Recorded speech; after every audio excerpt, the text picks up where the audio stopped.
This is the first round of the Tumbleweed World Championship 2022. Hootie versus Frasco. Hootie's the higher seeded player, so Frasco gets to choose whether to be host or the guest. Basically, he made Hootie be the host, so Hootie placed the pie, and this is the pie offer that Hootie has placed. I really like this pie offer. It can actually transpose into a similar pie offer, like J, basically why we're on J9. And I think we might see that here if Hootie plays something like I10. Frasco has decided to create play kind of a triangle attack type maneuver where he is able to place a 2-stack on I9. This becomes a kind of a focal point of the game at the moment. What is Red going to do? What is White going to do? Going to try to prevent this 2-stack or play on the other side of the potential 2-stack with the chance of saying, like, if Red plays this 2-stack, then maybe White can play over here. So, like, for instance, White play I10, Red I9, White H9, with putting a third line of sight here, forcing a Red to shield here. White can play H7, putting 2 lines of sight on the 1-stack, and this is a variation that has been looked into on size 6. And on size 8, who knows what will happen here. But we'll see. Hootie has the option of also playing kind of more subtle or kind of safe moves, like playing off to the side on any of these directions. But crossing that neutral line... Okay, so he plays a more safe option, still playing very central, but not not aggressively going towards the red stacks, but rather playing kind of away from them. Looking for this 2-stack here on I10. And if White gets this little triangle here, then White has a nice little central outpost to expand from and kind of try to interfere with whatever plans Red's trying to do. Now, if Red plays this 2-stack on I9, White won't get this. So probably, if I were playing Red, I would probably play I9 at this point.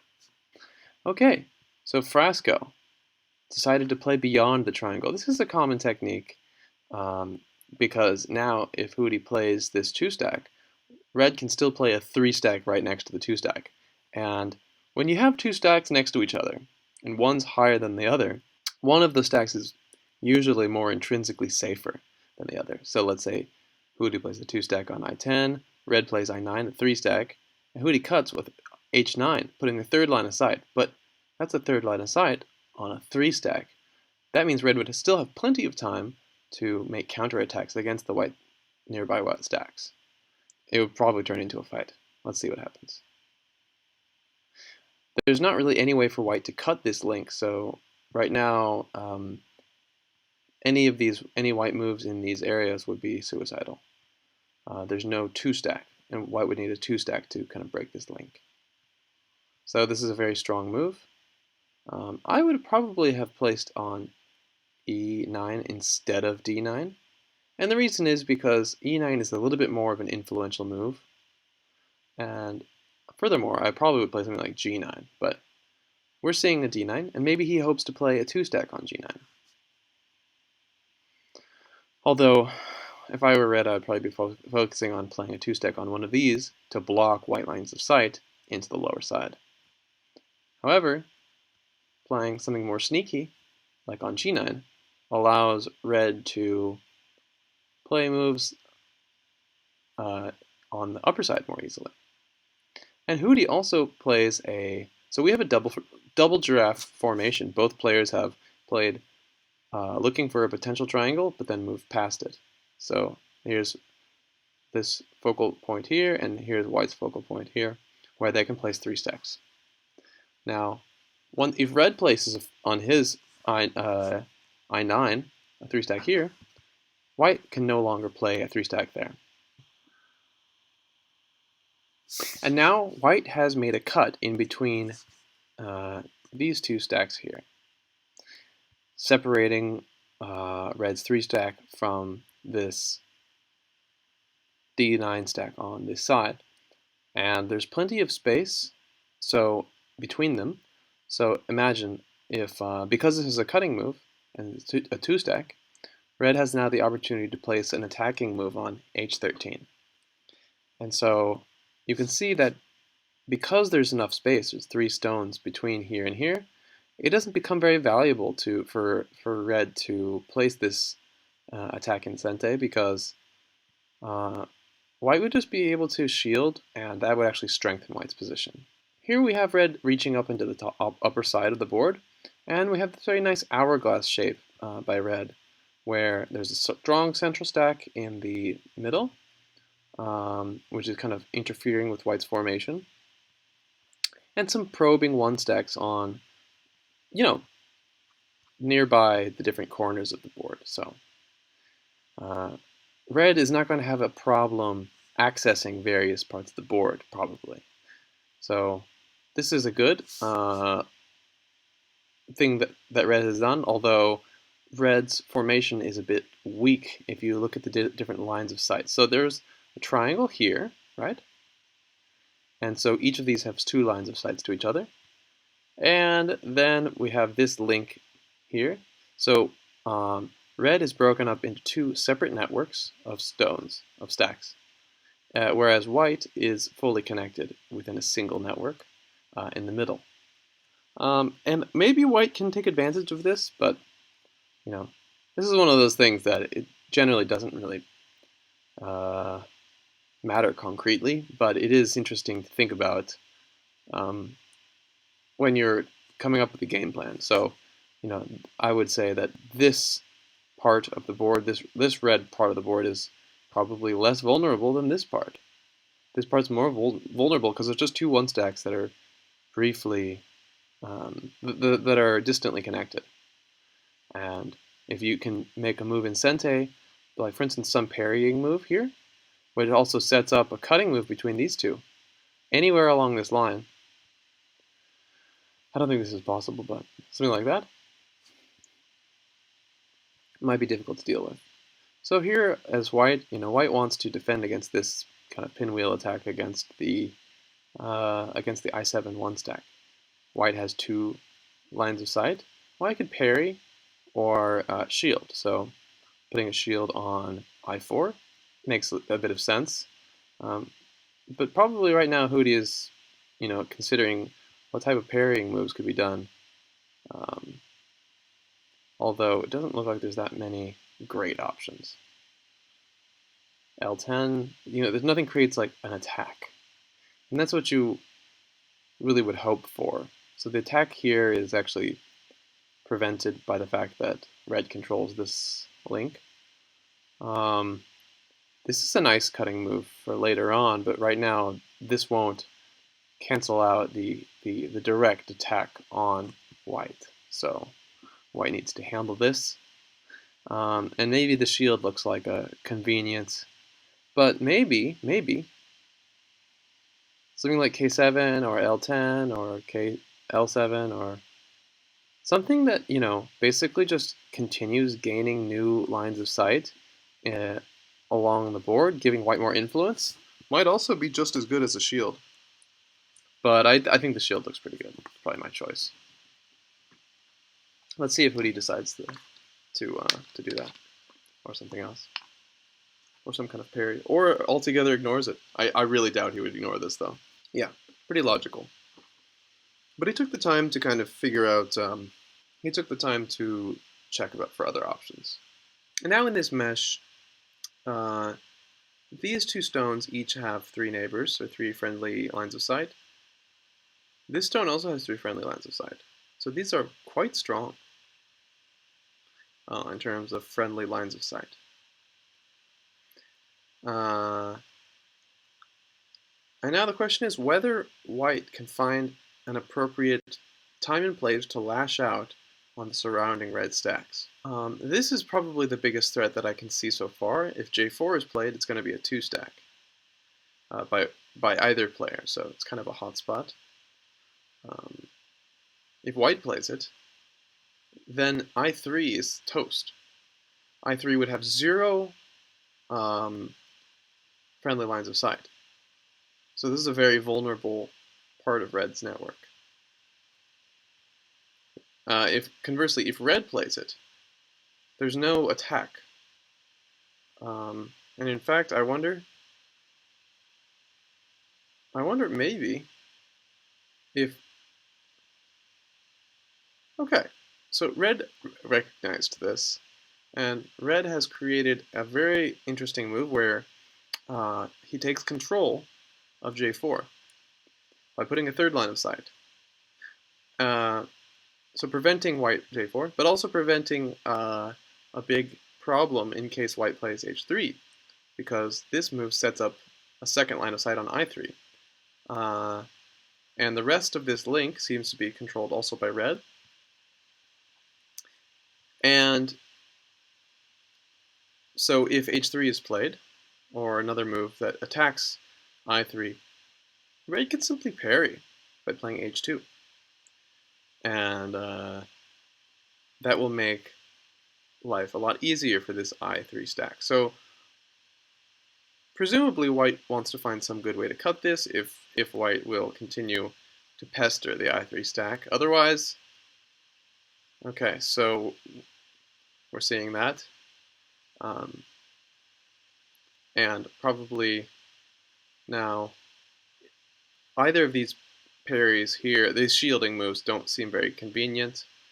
And maybe Hootie wants to play this just because forcing red to parry somewhere like I2, H2, or G1 are both a little bit unsatisfying compared to playing a move like F3. So it seems to be maybe like a good exchange for white to get this more centralized stack with a line of sight all the way, you know, alongside the top and along this D1 axis.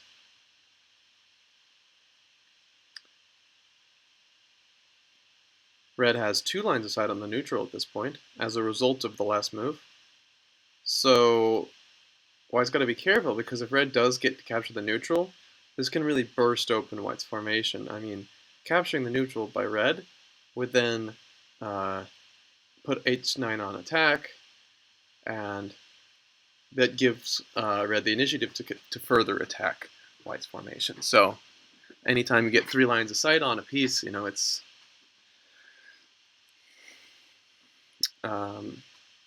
basically means that you can capture it, unless it's already a full stack. But it's true it's not something that Hootie needs to deal with absolutely now, because there's still only two lines of sight. So, and there's plenty of shields that can be made. Oh yeah, this formation is a very key formation for capturing. However, I think that Hootie might have made the mistake of forgetting that red can parry this attack as well. So if red plays c1, there's three red lines of sight on d2. If this h2 or this d9 stack were not here, then this would basically be, this d1 move would be dooming the d2 stack. I mean, it would be just trapping it. This is a really nice slap in the face of d2. But but given the fact that red already has two friendly lines of sights on this one stack, the parry simply protects the stack for now.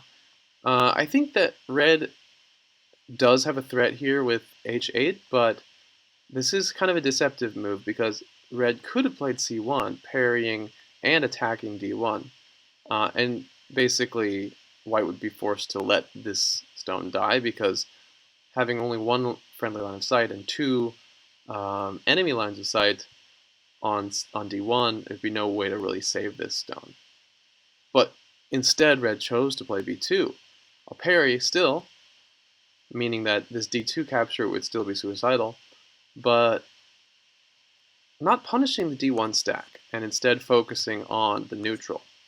And Hootie will probably realize that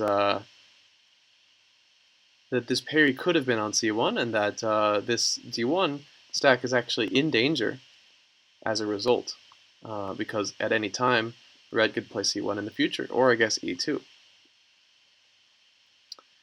And what B2 is hoping for red is hoping that white forgets about this threat on the neutral and focuses on the imminent threat on D1. But Hootie's not going to forget that. Hootie plays an interesting shield.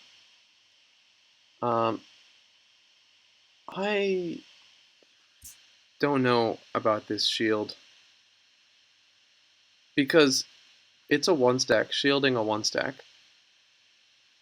but it can be immediately, like the threat on the neutral can be immediately renewed with a double attack D4, which red found immediately.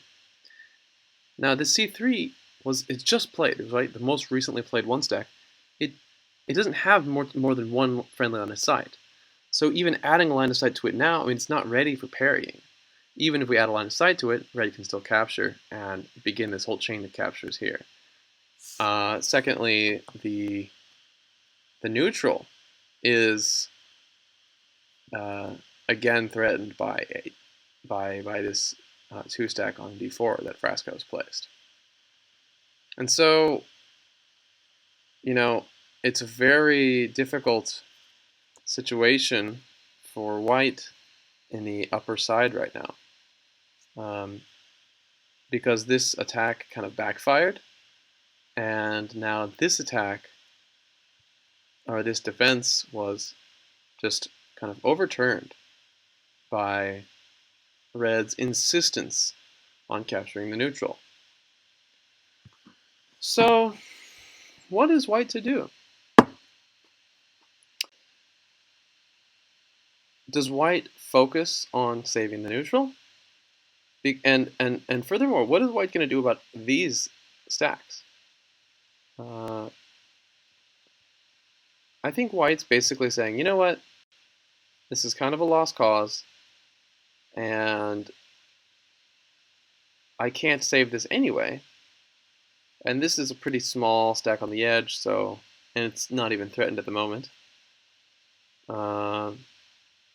And maybe later on I can play E2 and then renew the threat on D2.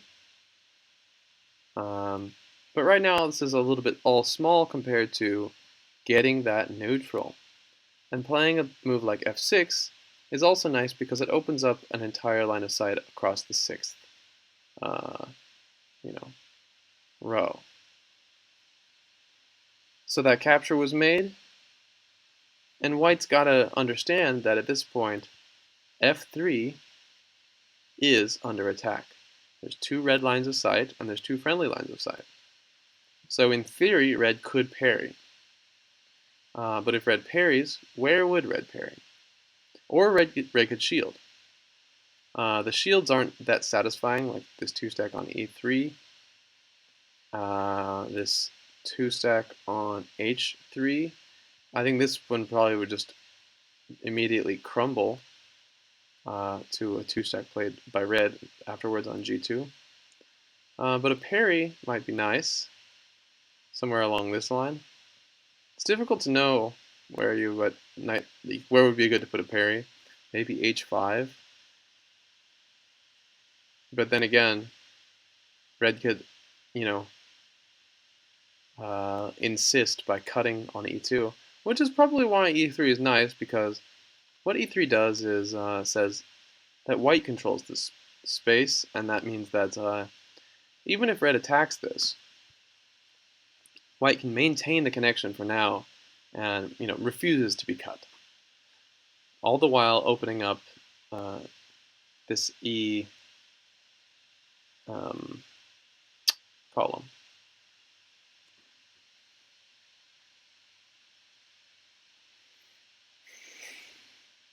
Red continues the pinwheel attack on the neutral, very focused on getting the neutral, but at the same time building some wall along the left side of the board. So this upper left, there's a gate here, and if red can play 3 more moves uninterrupted, or 3 more moves in Sente, it looks to be like a really nice chunk of territory here for red.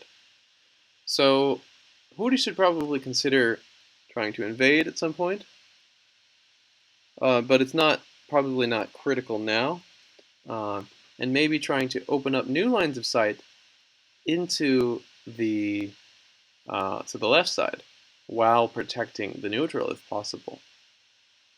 Maybe even something like G8, um, or offering a trade. But at this point, White has spent a lot of moves here. Um,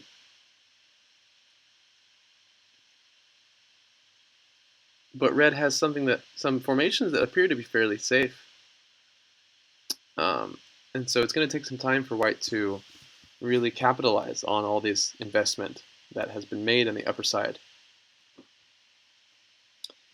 Same with the central. To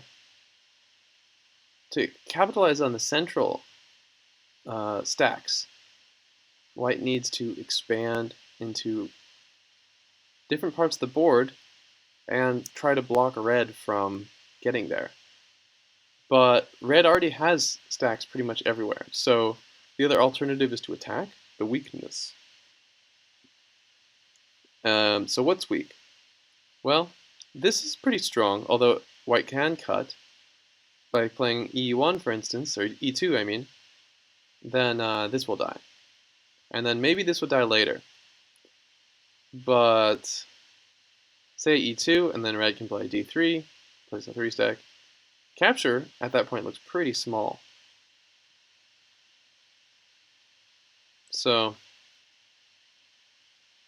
it's unclear. And Hootie plays G8, defending again the neutral, really solidifying that claim on the center, and also opening up the lines of sight across this entire G column.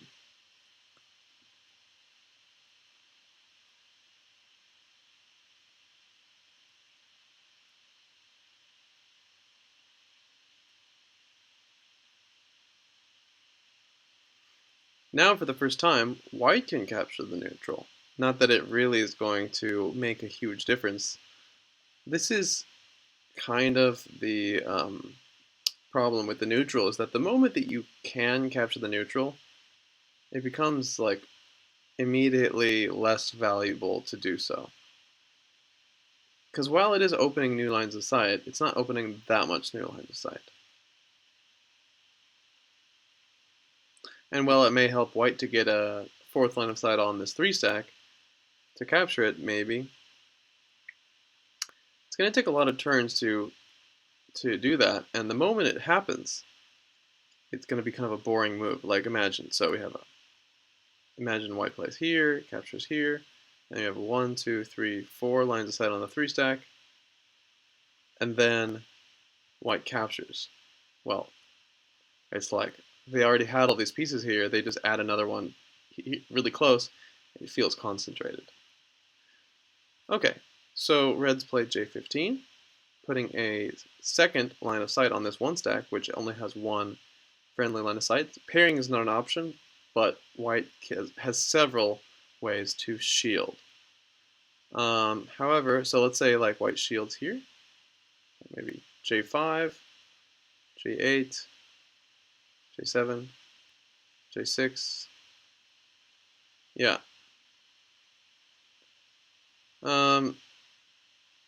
Then basically the problem is that Red can play J10.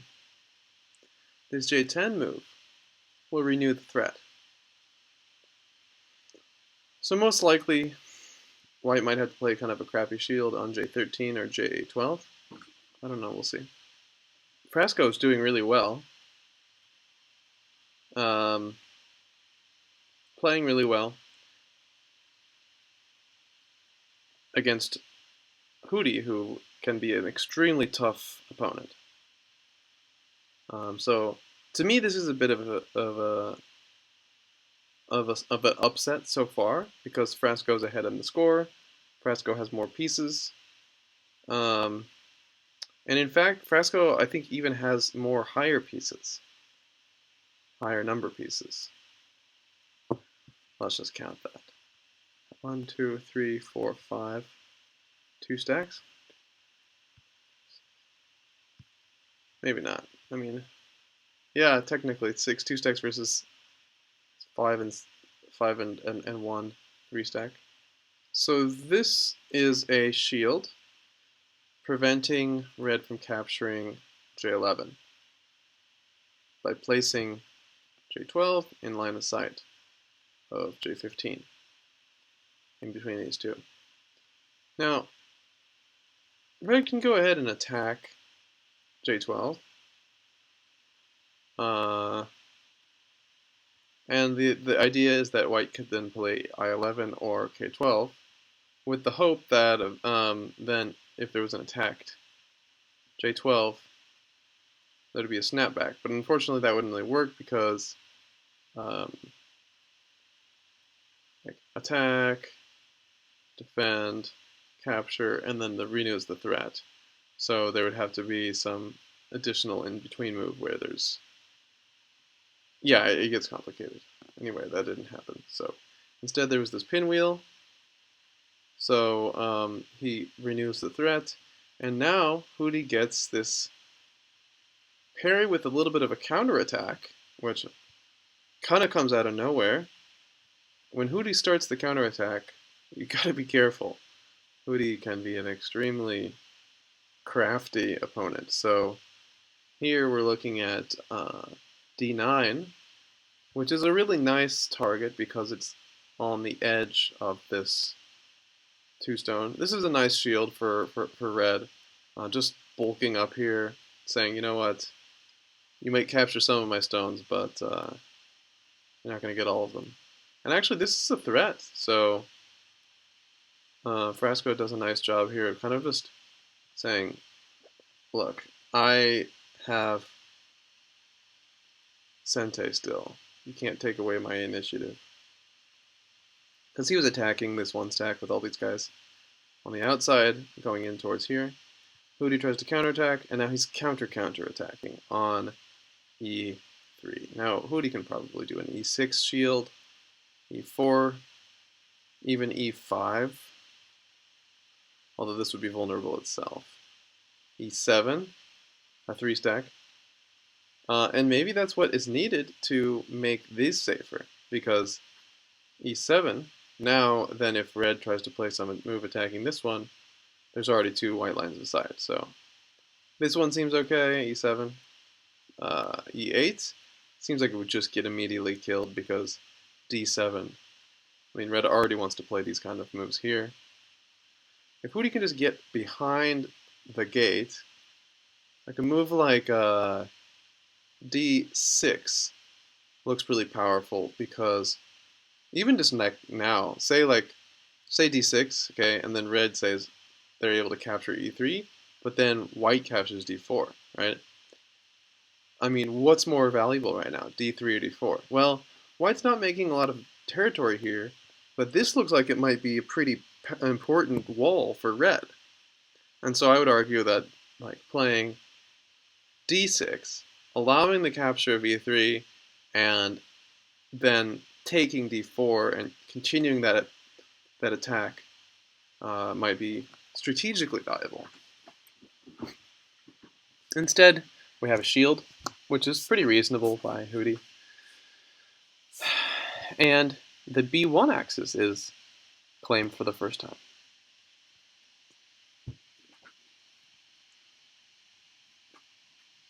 Now, actually, despite that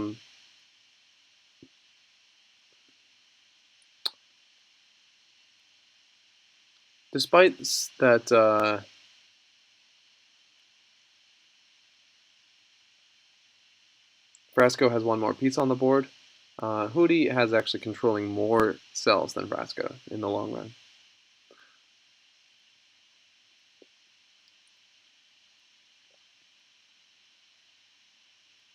Alright, now Frasco has played K5. I don't really see the point behind it, but there might be something here. Let's see what it is.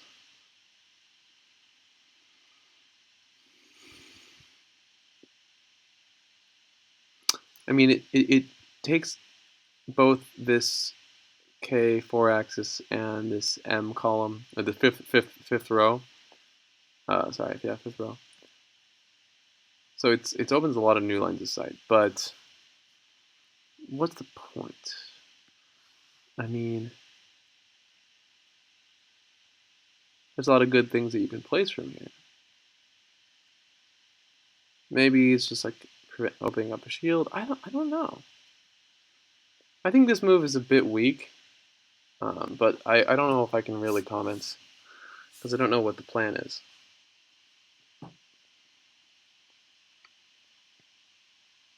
He could have some plan, right? So after K5, Hootie played J5, and now we have K9. The fact that Hootie played J5 means that this line of sight is no longer claimed by red, but it was immediately blocked by white. Now, because red has two lines of sight on J5 already, here and here, and just played this one, probably got to make sure that that red doesn't play K6, because it'd be very painful to lose this stack. White can play D5, and then in response to K6, do something like reinforce. Otherwise, white can actually play K6 right now, or play L7. L7 looks actually pretty awesome. Just putting third line of sight on K6 directly. Although red has 3 lines of sight on K7. So after L7 and a 3 stack on K7 by red, then what? I mean, then there's 3 lines of sight here. I think Hootie was itching to get into this area. And it is pretty unclear like what's going to happen with this area, so I think both players have a shot. I mean, red has a little bit more infrastructure here, of course. But white can get in here.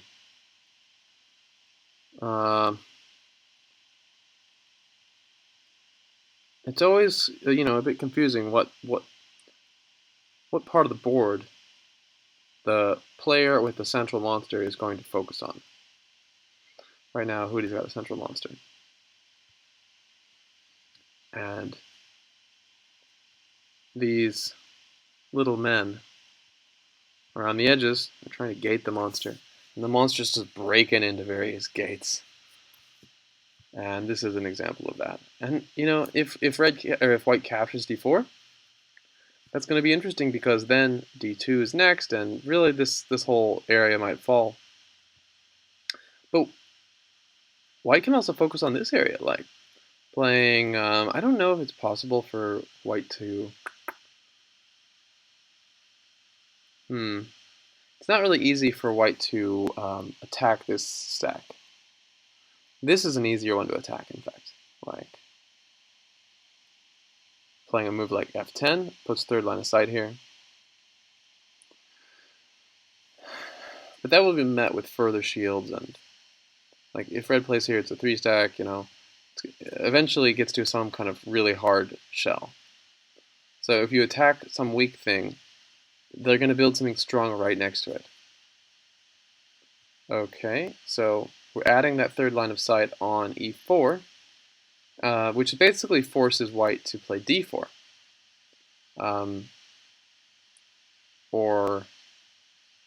I think there's pretty reasonable choice at this point. Although what this move does is it kind of makes a move like d4 a bit smaller, because there's already a piece here that is looking a bit more stable. Although if white can get this e2, then d2 needs to be reinforced.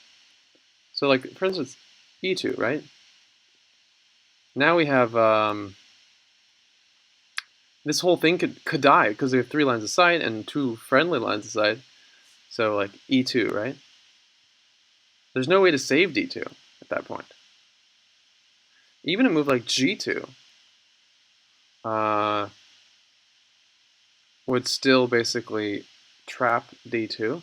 And even if there's a move like c1, 2 stack on c1, d2 can then capture this, and then this 3 stack goes down.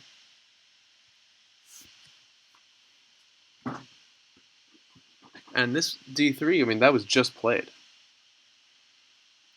Or this c2, 4 stack. Then red will definitely have some territory there, but it might be small. Okay, so there's a move here. What is this move doing? This is a move that attempts to reestablish the connection between this upper left group and this kind of left side group. And say, you know what? I didn't need this wall here anyway. I actually just I just wanted to build a wall like along this side and just kind of have a low hanging territory and get this corner. That's what I really want. That's what that move kind of says to me. I think it's a bit non-aggressive and just like a bit like passive. Whereas a move like this is similar, but it's a little bit more off the ground. It's 3 spaces away, 3 and 1, 2, 3, 4, 5. So it kind of outlines this 15 space territory. There's 2 stack here versus this one, which basically outlines, like, it depends on where you put it. Yeah,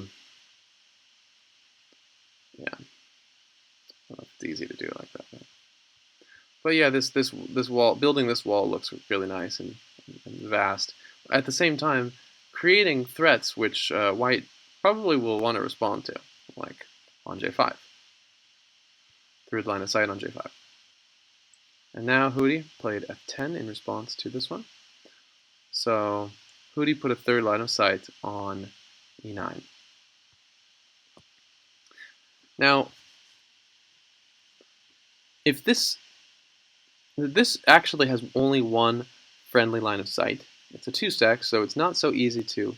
Okay, but if white can play something along this line of sight, like to break this link, that would be the last straw for this one. Now then it starts to have to really fight hard to break free. Of course, there is this one shield here, which looks pretty good for red.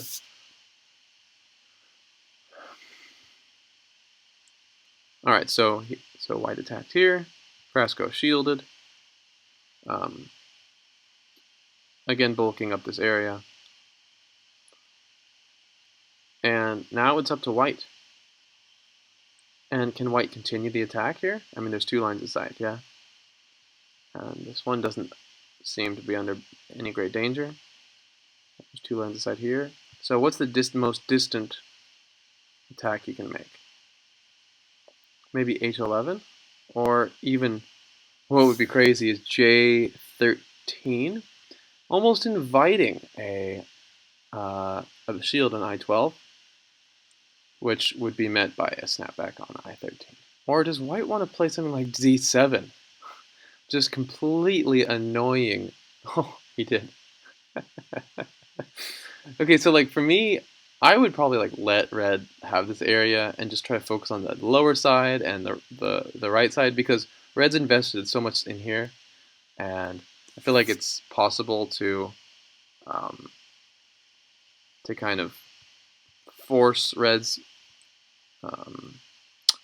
endeavors to the left, and while really striking hard back on the other side. But the other way is to just go deep into whatever your opponent's building and just be a pain in the ass, and then still go back and later strike on the other side. So there's 2 ways of going about this. One way is a bit more ornery, and probably it's better. Who knows? It really depends probably on the situation. But let's say that white can make this capture. 1, 2, wait, yeah, 1, 2, 3, and it happens. And now this piece is under attack. Now, red can counterattack and continue to build the wall. For instance, like C6 here, be a 3 stack, or B5, a 2 stack that threatens to capture D7. But then this one falls next, E9. And then after that, so then let's say he attacks this, capture E9, capture D7, capture D9. Oh, he doesn't choose to do that. It doesn't matter. Oh, so he's just trying to cut his losses. What he doesn't realize is that after e9 is captured, this d9 is basically toast, and after that's captured, if he doesn't get to capture d7, then d8 is toast. So now if c6, white can reinforce, and d9 is probably still toast, and therefore d8 is probably still toast. Now all of this is pretty small potatoes, like it's kind of like fighting over a few points, it looks like. Well, anyway, to me, but it's also important because it stabilizes White's kind of core group here, and it really pushes Red against the wall. And all these pieces on the edge of walls can be really influential because anything behind them is going to be controlled by that player. So right now, Red's being pushed back to this area, and after this and this are potentially destroyed, now we have White getting all this territory here. We have kind of some backup lines of sight here, by this one stack, and some backup lines of sight here and here. And all of a sudden, these groups are doing a lot of work for kind of carving out space. Okay, let's see what happened here. This is not good enough because White can capture and then capture. So we can say d9, c8, d8, and there's no way to do a snapback here because White would have then 2 lines of sight on d10. And it wouldn't really matter much either because after that point you're just capturing like something that already has a ton of stacks around it. You're not really carving out new territory. Let's see what Hootie wants to do at this point. I would just capture, but I'm a bit of a capture hungry person.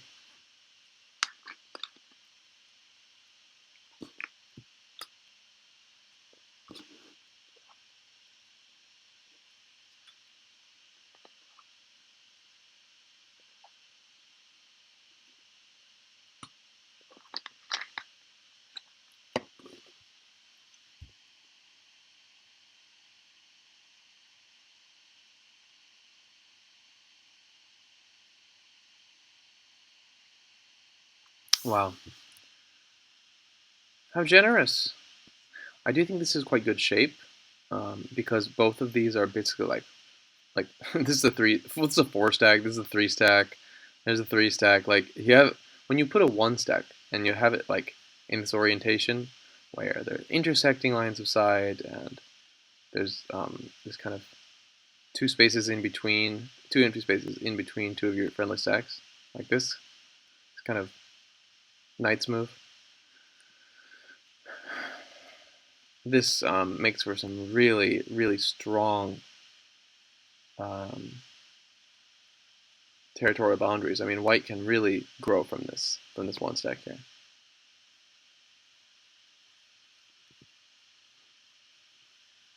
Yeah, so I kind of expected this. 1, 2. So White can also continue attacking, like d11, 1 stack on d11, and I don't think there's anything Red would be able to do to stop that.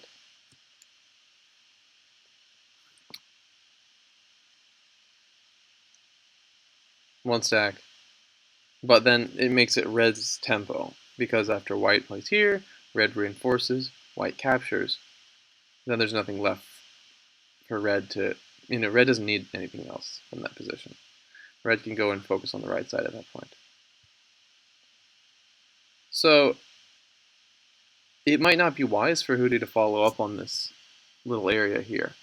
There's much bigger areas here.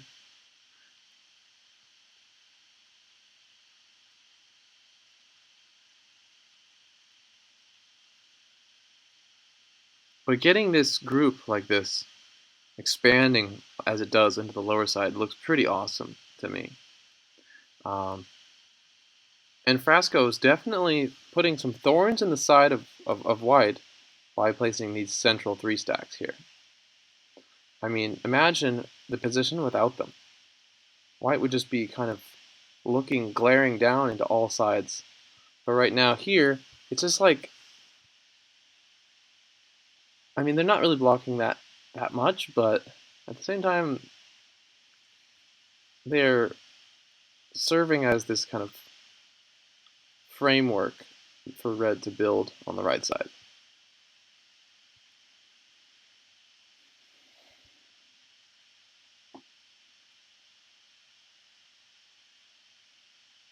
Hootie's going for ultimate annoyance on the upper left. Pretty funny.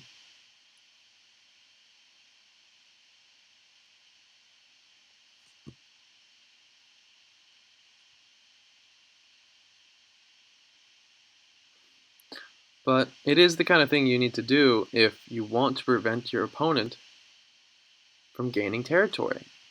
Basically, this part's not territory yet. Nobody's really threatening territory here. They both have some options, and if anyone plays first, the other one can reasonably respond. But here, it's like, white is... Oh. So Frasco gets Hootie to reinforce. That means we might see this stack going bye-bye. Because I think now at this point, how can red handle the fact that white has 3 lines of sight here on the gate? And 2 lines of sight on the gate. Say red plays here. Oh, red plays here actually would be an interesting move. Because it's actually Sente.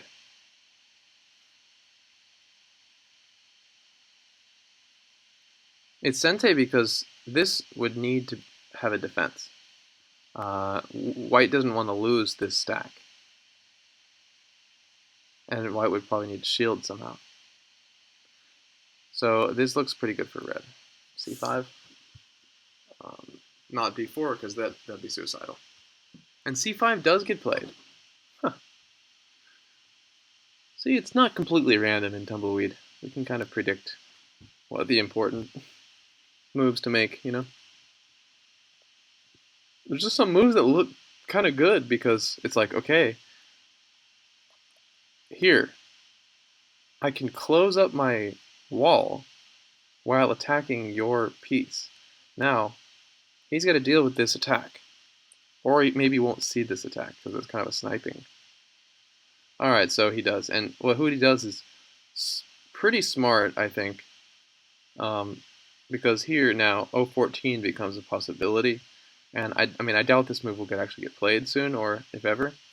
But it just opens up the chance for a lot more of these, you know, eastward-facing white lines of sight. But now red gets a chance to kind of close up the final thing of this wall, final portion of the wall. Because if white gets a 3-stack on c4, red still needs to figure out what it's going to do. And yeah, so here we see that defense happening. But it doesn't work. What? b4 was needed, not b3. b4 blocks the 3rd line of sight. Now white can still play the 3rd line of sight here, yeah? And then that's still a 3 lines of sight. 1, 2, 3 on here. So then we need a shield, 1, but nothing. There's no possible shields.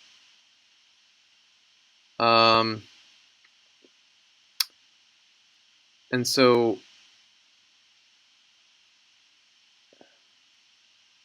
maybe red's giving up this by gaining Sente later because now white wants to capture to save c4. So white plays c5, and then red. No, red doesn't get the initiative because there's 2-stack here. So you have 1, 2, 3, 4 lines of sight on red c6. So red needs to again defend, and now white maintains the initiative. Wow. Now red has a very pretty solid territory at this point, all the way across the left side. There's not really much that white's going to be able to do about this, I predict. So from this point onward, white has the option of either clipping away at the edges of this group and trying to reduce it as much as possible by playing moves like e2 or d11. But alternatively, since this group's not bound to grow much, just focusing on the right side appears to be the next main priority. A lot of these moves have gained white more lines of sight on the right, and now the next thing is figuring out, okay, what's the next target?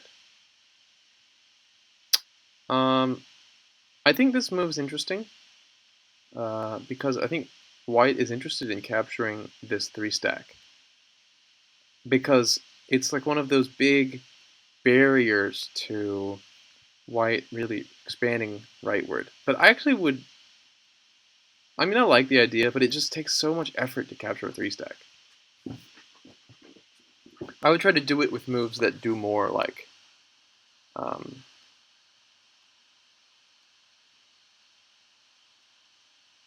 like moves like J10, you know, it's a 2-stack, but it offers a shield at N14 and just really wedging in between this link here.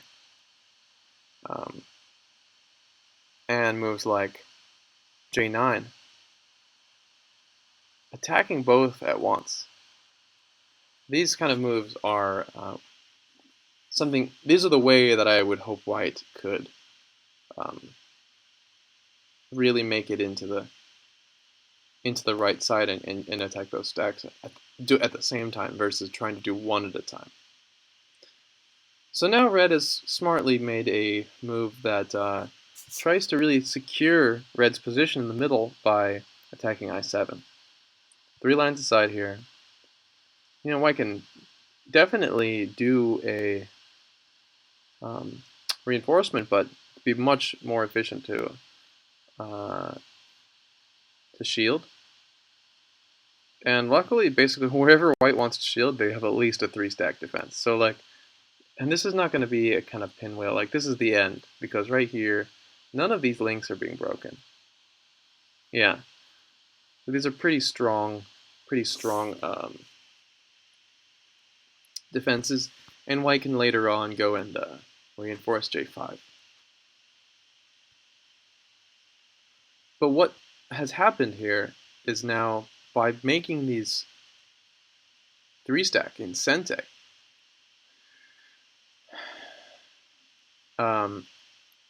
this gate becomes so much stronger because a 2-stack here on K6 or a 2-stack on K8 by white, both of these, they don't have much effect on this stack K7.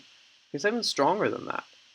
You would need like it to be completely surrounded for red to care about white stacks, and otherwise red has very rapid responses to white trying to cut here on K6 or K8 by just playing moves like L7. Yeah, and even better, red can just block off that territory. So I'm predicting a bit of a reinforcement by white or counterattack. Because, okay, so reinforcing. So he reinforced. I mean, I think it's smart. Although, you want to watch out for a follow-up. For instance, F2. Red could then play J6. And get this anyway. And if you force somebody to reinforce, but then get to capture it anyway, it's like you're taking away a move from them. I mean, you're taking away a move from them kind of by default when they reinforce. So Frasco should be pretty happy to have the initiative to continue expanding the right side.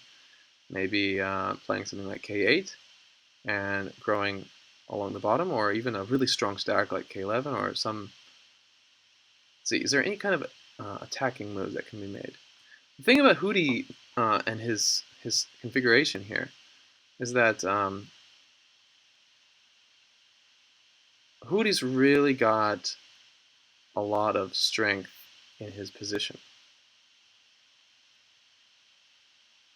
It's not like it's not like easy to attack.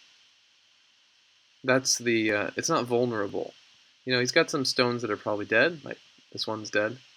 But aside from that, it's like one big monster. And all the parts of the monster help each other out, providing lines of sight into one integrated network that is not it's not there's not so many open lines of sight from the enemy. So here we have one, um, and Frasco's gonna gotta watch out a little bit. Um, Although I think it doesn't matter at this point. Frasco can always reinforce d10 and hold this.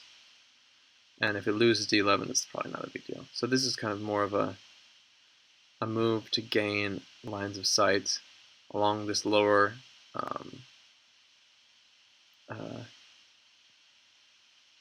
lower diagonal in Sente.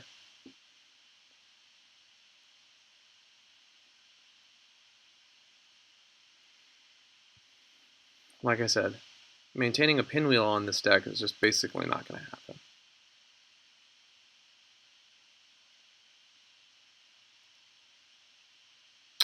A move like I14 seems interesting. Trying to kind of sneak into the white zone here. It just doesn't appear to be enough. Say red plays this, and white plays this. Just immediately attacking this 2-stack. That would be here. And it wouldn't really, we wouldn't be able to do anything about it. So this also it would be a double threat because then this would go down. So a move like this is not easy.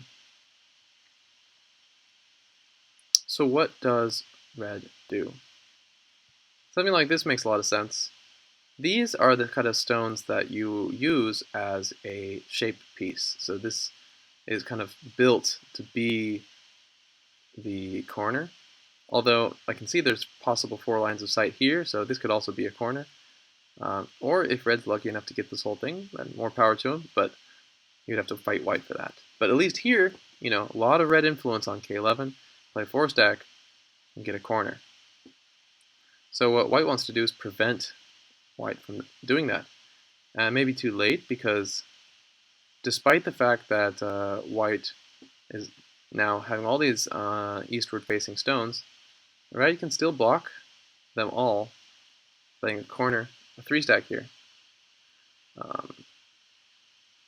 Now, after this 3-stack, white can play a 2-stack in here, but that 2-stack would be immediately captured by any of these moves, like L10 or L11. Actually, they really have an even score, and it's not clear who's... Like, Frasco's rapidly making territory on the right side, and if white can't do much about it... Okay, here's one potential pretty good move here, M10, because it threatens to capture K8. But even that, it's like when you have these 3-stacks that are just one space apart, there's no apple picking. Like, usually apple picking, it's like you have a wall of 2-stacks. You curl around one, and you just keep capturing down the line. But if it's mixed in with 3-stacks, it's really strong. It's like, having just some concrete in a mold versus reinforcing it with reinforced steel.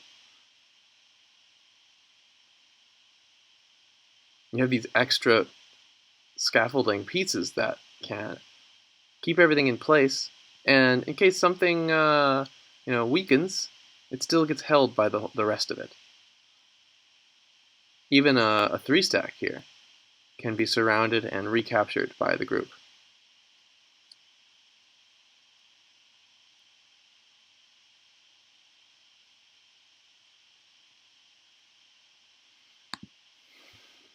So Hootie probably has to play some move like this, or like this, to get deep inside, to play then bigger stacks in the middle, and create an actual claim for these parts of the area. Okay, I think Hootie is kind of giving up then on the right side, saying that this area is bigger for white to play.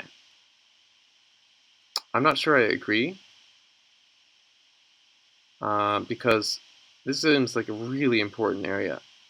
Like this move, M12, O12, N13, these are like critical spaces to mesh in here, to make sure that these last bits of lines of sight don't get eliminated.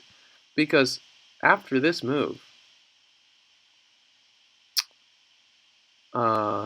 Red's not going to go and save d2. It's just going to be a couple more here, and you know, it's very difficult for red with this whole area here. You know, red will probably make it down to b1, and white can get these, but this is very small. But this is a big area. It's unpopulated, and white has a lot of pieces looking in this direction. Okay. Okay. Again, red doesn't need to respond here. This one's dead anyway. Okay, so Hootie does not need to respond here because this one's dead anyway, and this can be reinforced anyway. So Hootie can play somewhere like this, because otherwise you lose your chance at playing first in this area. And I think the first move matters a lot. The two players have skirmished along the lower side, and Frasco managed to build a really sizable territory along this lower right and right side. Now what remains is to see whether Hootie can maintain the sheer size of his central territory, because both players have some captures to make, like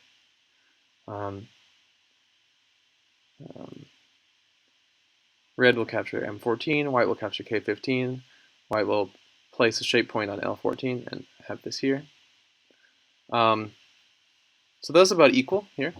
The flux is about equal here for either one. And this is pretty stable here, depending on who plays first. But this will probably be only a matter of a point gets changed. So now, they have equal amount of territory. Super exciting. Question is,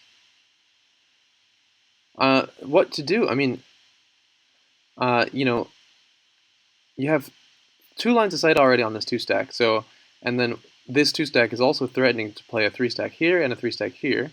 So I would definitely be blocking along this line of sight. Probably H14. Hootie read my mind. I'm sorry, H4, yeah. And now red probably wants to play something to get territory on this side. H3, but the thing is, it's not going to be enough. Not enough. I think Hootie wins this. Oh, but there's a 3-stack potential here. Oh, wow. Will red see this? No, he didn't. Because after capturing this one, I mean, I know this is also threatening here, but I feel like this is pretty small potatoes, honestly. Because this white gets captured here, white captures here, and then later on white plays this one, and recaptures this one. Okay, let's see if that happens the way I thought. So now we get a capture here, d1, and white captures d3, because otherwise d2 gets killed.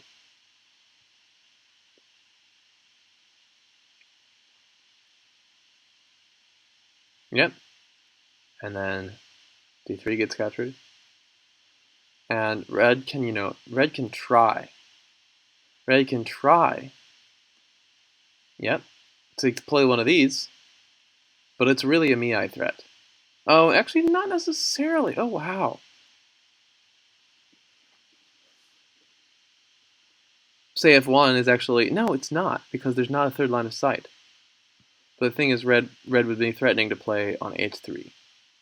So white kind of wants to play G2, and if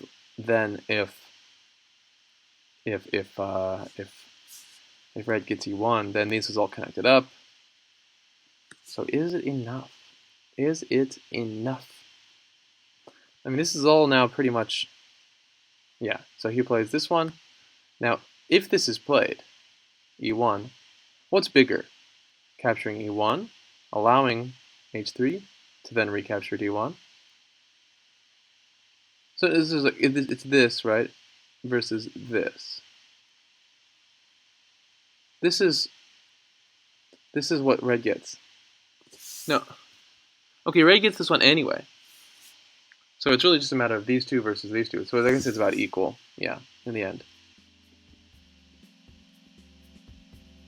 Doesn't matter. Just doesn't matter. Didn't we say that playing first here gains a point? And also, of course, capturing here versus reinforcing gains a point. So now we have, yeah, basically two ways of going about things. So that means that now that this is over,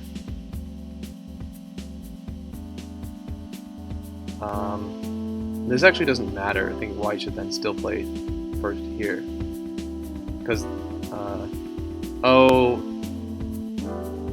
well, now he'll probably capture, even though he didn't have to. And now white can still go back here and play first. Okay, didn't do that, so now red can play first here on c10, and when white attacks it, red can reinforce. Alright, game over. Game over. Hootie wins, but a really interesting game, and again, Hootie was pretty much behind for most of the beginning. Or just starting with that skirmish on the top, Hootie got into a bad position, but then he just somehow magically comes out on top. This is how it works with Hootie. It's crazy. And it has something to do with just like the way his stones work together. He gets a monster, you know? And it pushes the other guy to the sides of the board, and it's just not enough territory. Very exciting game. Very cool game.